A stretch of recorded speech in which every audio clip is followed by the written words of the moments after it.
My travel sights have just begun.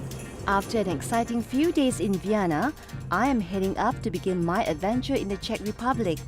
As most people would begin with the capital, I have decided to visit some of the less known places, but popular among the locals, as well as for a more in-depth understanding of the country. Most would be more familiar with the capital, Prague, but I'm convinced that the Czech Republic has many more places awaiting to be explored by travelers like myself.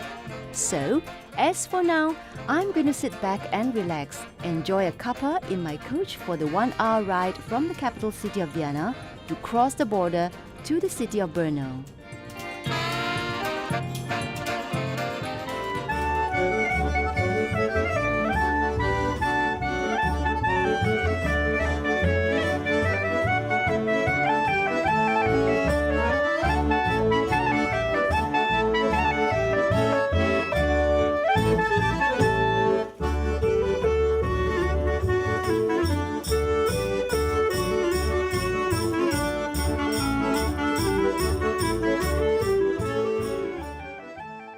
Upon arriving at the main station of Brno, I know my adventure is about to begin.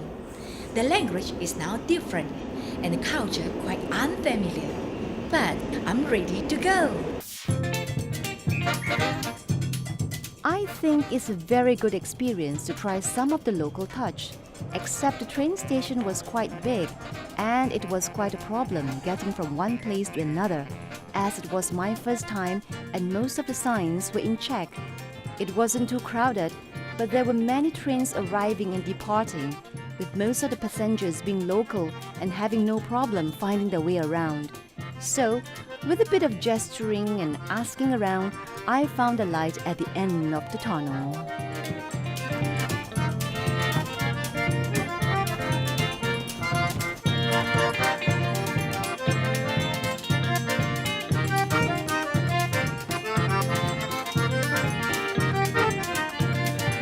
The hotel I checked into, a luxury 4-star hotel situated in the historic part of town below the castle Spilberk.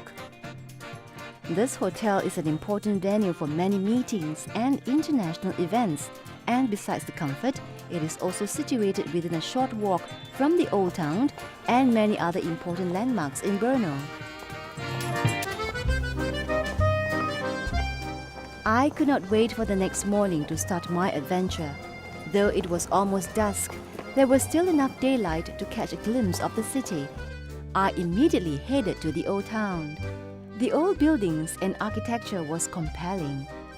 A city so old, having such remaining architectures bear testament to the hands that made them. In one of the buildings was a model of a crocodile, a legend that there once lived a huge vicious animal that everyone feared until one fine day a wise person thought of the ultimate plan to stuff his bait with salt, and when the beast eats it, it will become so thirsty that it will drink so much water and explodes. Within the old town, one can see a local folk demonstrating how coins were minted in the old days.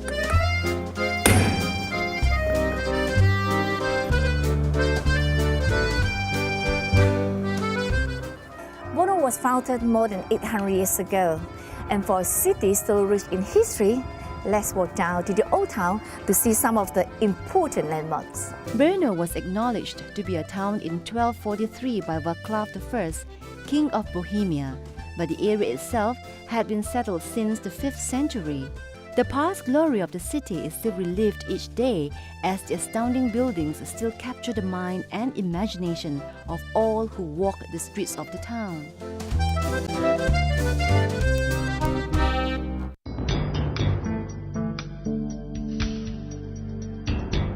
Back home we have dry market, night market, wet market and flower markets.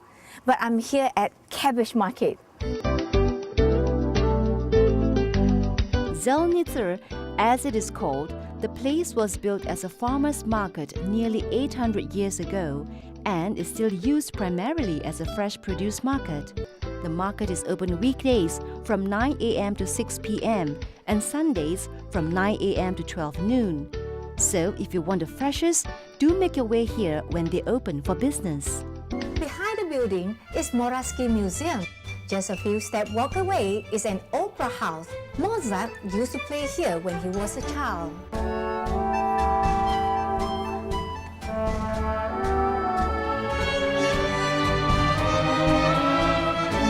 The main square in front of these houses have many stalls selling mostly local delicacies and souvenirs, as most tourists would pass here at least once in their visit to Brno. This is one of the most important squares at Old Town. During its heydays, it was surrounded by houses owned by who's of the time.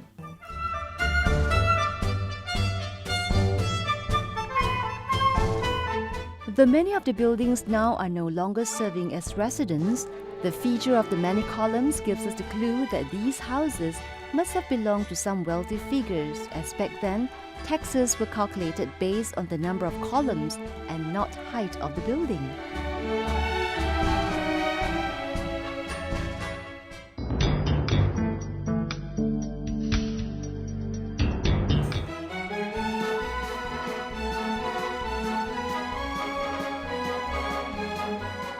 A visit to Brno would not be complete without visiting the famous landmark above one of the highest points of the city, the Spilberk Castle, which dates back to the 13th century and was built by the Czech king Poelmis Otaka II.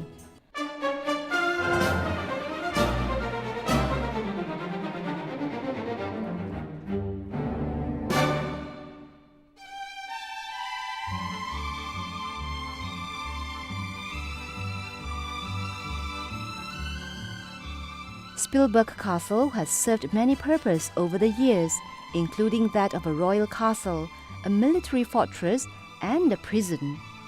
Today, the castle is home to the Bruno Station Museum, with permanent displays and temporary exhibitions. The permanent exhibits focus on the architectural history of the castle as a prison when it was referred to as the prison of the nations, and the history of Brno. Not only normal criminals were here in prison, but especially so-called, we could say, political prisoner. Yeah, downstairs there is a prison, the whole ground floors. A prison had always constituted part of the Spilberk fortress.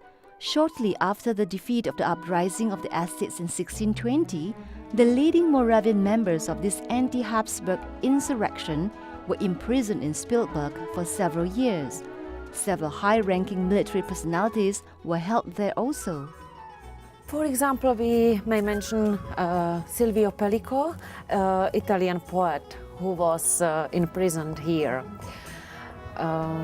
Well, today there is no more prison here, but the dungeons can be visited by visitors, and they can see it because it's a part of museum, and they can see the torturing equipment there.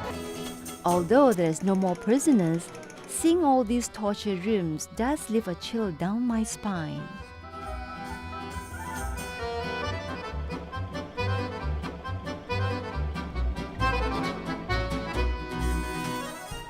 In the summer season, the castle courtyards and other premises came alive with various cultural events, concerts, theatre performances and historical shows, as well as sports competitions. The most important historical monument in the city thus becomes a lively cultural center, attracting thousands of tourists.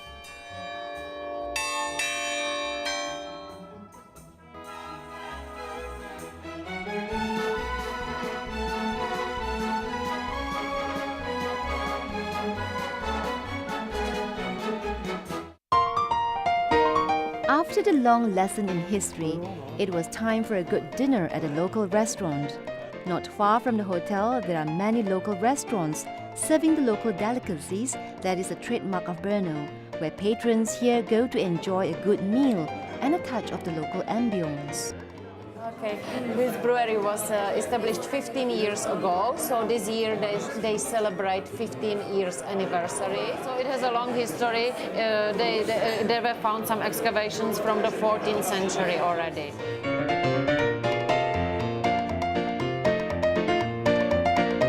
As the night unfolds, the weather gets colder.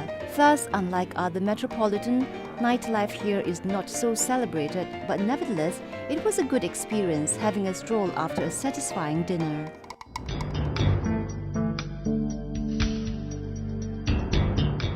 As promised, I'm going to take you to experience some of the local touches.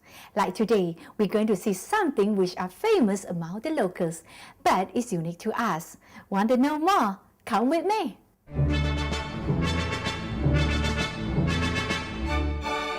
As we know, Europeans pretty much like antiques.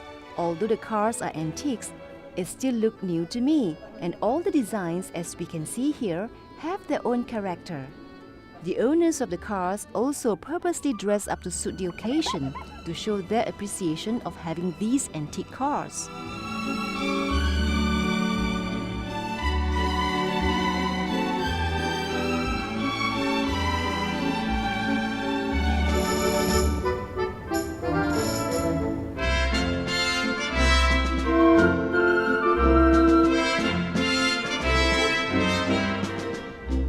This must be one single event where there are so many antique cars parked in one area, and each and every one of them were all well maintained and in beautiful condition. Many owners were seen busy putting the final touches, while some were all set to proudly showing off their babies, as some of them would call their cars.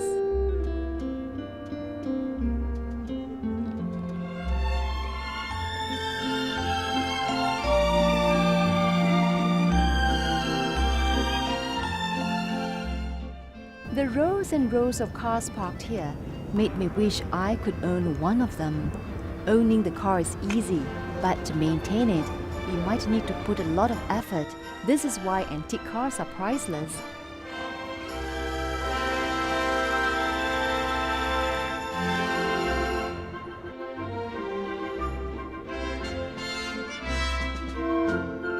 I'm so fortunate to be here to witness this special occasion.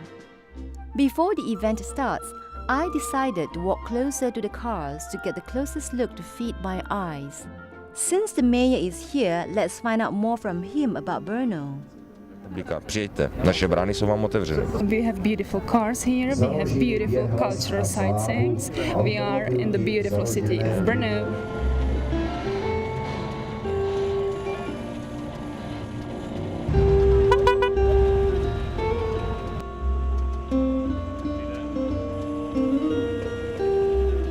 This must be my lucky day in Brno.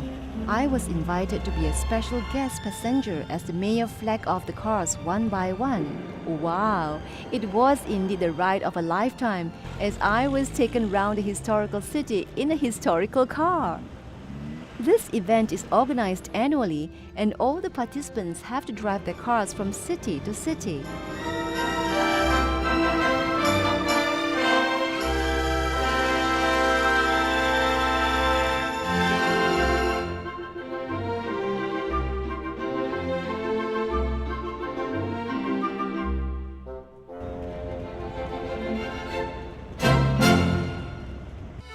Europe has quite an antique car culture and parking is a problem in every city.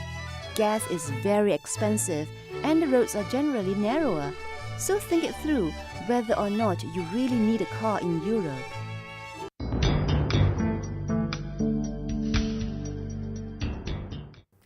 After a very memorable night, I was told that I must visit a special villa in Brno, which got me really curious as how fascinating could visiting someone's house be. Architecture in the 1920s was characterized by the opening of new roads of creative thought, which reflected the avant-garde trends that were searching for an image of life after the First World War. The Tugendhat Villa stands on land which was given to Greta Tugendhat as a wedding gift by her father. The building is constructed around an extensive steel frame supporting a ceramic ceiling, and in the living quarters, they form an important stylistic and aesthetic element. The technical equipment in the building is unique and was well ahead of its time. The house was equipped with a modern central heating system. The cost of building and equipping the Tugendhat Villa was such that they would have enough for the construction of more than 30 normal family houses. The Tugendhat Villa has become one of the milestones in the history of world 20th century architecture. was recognized in 2001 by its inclusion amongst the UNESCO World Cultural Heritage Sites.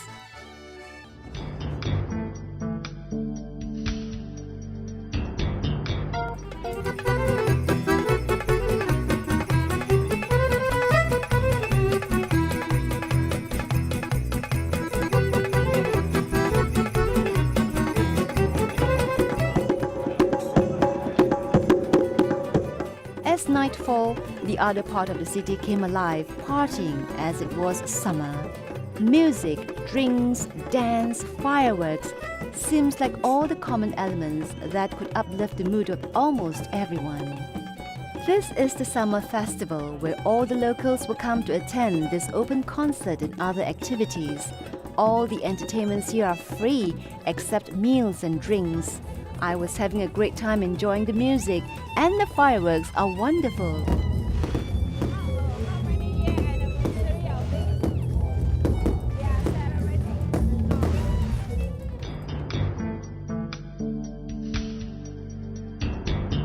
This beautiful place is the largest man-made landscape in Europe and perhaps in the world. Come and feast our eyes.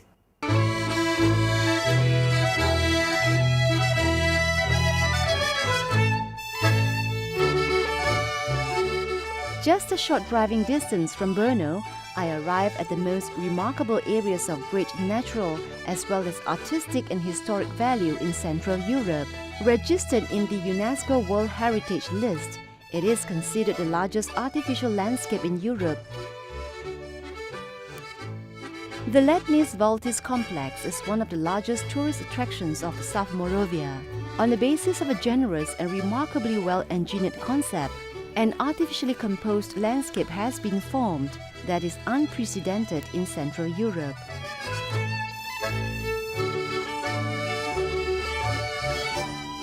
The complex consists of two parts. The smaller part comprises the castle park next to Lednice Castle, and the larger one stretches between the villages of Lednice and Valtis. The English castle park was formed into its current shape between 1805 and 1811. Besides the Chateau Exposition, there is the Agricultural Museum, which boasts a rare head of a mammoth. This site has also a very interesting collection of tropical plants, flowers, and also various species of flora and fauna from different parts of the world that thrive under cultivation in a greenhouse. So, many of the plants are familiar to me. Although it is not a very big room, there are many things that we can see here. If you were to visit Brno, this is a place that you mustn't miss. The landscape was extremely extensive. Besides beautiful flowers of all kinds, there was also a river thriving with living things. This must have been a very special place to live for those fortunate to have made it their dwelling.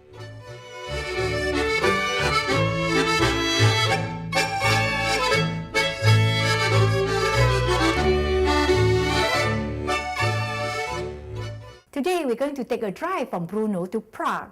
Along the way we pass by an interesting place, which is a castle that has been converted to a vineyard. Since we are here, let's take a look inside. Upon arriving at the center, the chateau where it is situated was a sight to admire. It lays in a beautiful location called the Pearl of South Moravia.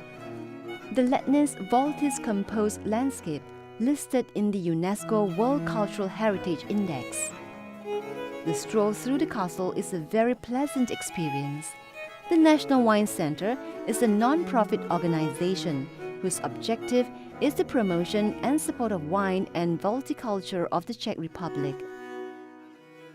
This is the National Wine Center. A je to už 7. rok probíhal. The National Wine Center was established in the year 2000. Each region and sub-regions, wine regions and wine sub-regions nominates their wines to this competition. This year, 345 wines were selected or chosen via these nomination competitions. And from these 345 wines, only 100 could have been chosen, and this was done by 4 commissions. So this is the special underground. Yeah, it's a cellar for special wine. These wines are made available to the public in vaults in the chateau cellars from March till January of the following year. Well, time to end my night and also for this episode of My Travel Site. Do join me next week for more excitement as we continue to explore the Czech Republic. Bye! Question 1. Bruno City is in which country? A. Poland, B. Austria, C. Czech Republic. Question 2. Which is the largest artificial landscape in Europe? A. Lednice Castle Complex, B. Lednice Zemek Complex, C. Lednice Voltis Complex. First and second winner, 5 days ground tour in Shanghai or 4 days ground tour in Guilin or 5 days ground tour in Chengdu. Third winner, Canon printer MP258 and free 1-year subscription of Leisure Travel magazine. To enter contest, key in MTS space followed by the answer and send your SMS to 32776. For example, if your answer is A, key in MTS space A and send your answer to 32776. If you wish to participate again or send another entry, key in MTS and your answer and send it to 32776.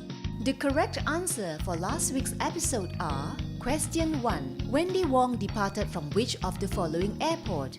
A. Kuala Lumpur International Airport. Question 2.